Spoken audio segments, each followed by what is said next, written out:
Current যায় বলে আমার জানা নেই। এখানে তো কোনোদিন আমি মায়ের মধ্যে দেখিনি, আজ প্রথম দেখছি মায়ের কারেন্ট চলে গেল।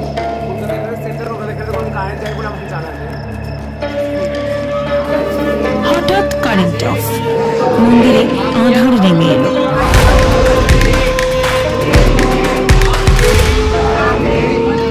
মা কালীকে দেখা যাচ্ছে না।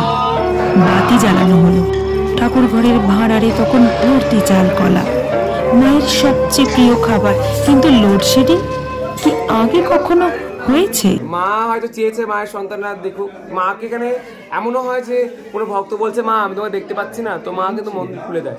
এরকম হয় এখানে আসলে। হয়তো কেউ বলেছে হয়তো মাকে দেখতে চায়, হয়তো অনেক দূর থেকে, অনেক দেশ বিদেশ থেকে অনেক দূর থেকে মানুষ আসে মাকে দর্শন করতে। সেরকম হয়তো কেউ ভক্ত মাকে দেখতে চেয়েছে এই মুহূর্তে, তাই ডাকার মতো করে মাকে ডাকতে পেরেছে। তো মা সাড়া না দিয়ে পারে, তো মা সাড়া দিতে হয়েছেই মাকে।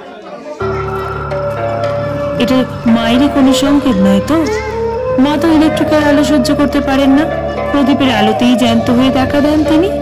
প্রায় 15 মিনিট কারেন্ট ছিল না। সিএসির তরফ থেকে লোডশেডিং এর কারণ নিয়ে কিছুই জানা যায়নি। অন্ধকার হতেই মন্দিরের শাটার ফেলে দেওয়া হলো।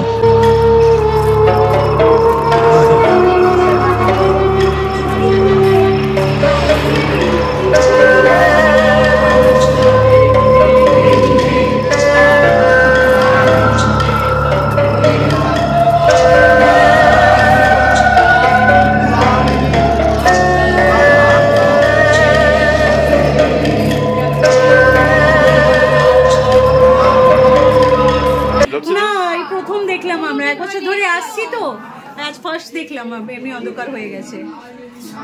আমিও এতদিন ধরে আসছি, প্রথমবার হঠাৎ করেই হলো। বছর শেষ অমাবস্যা, কৌশিকী কালী পুজো কি জ্যান্ত হয়ে উঠলেন মা শ্যামা সুন্দরী।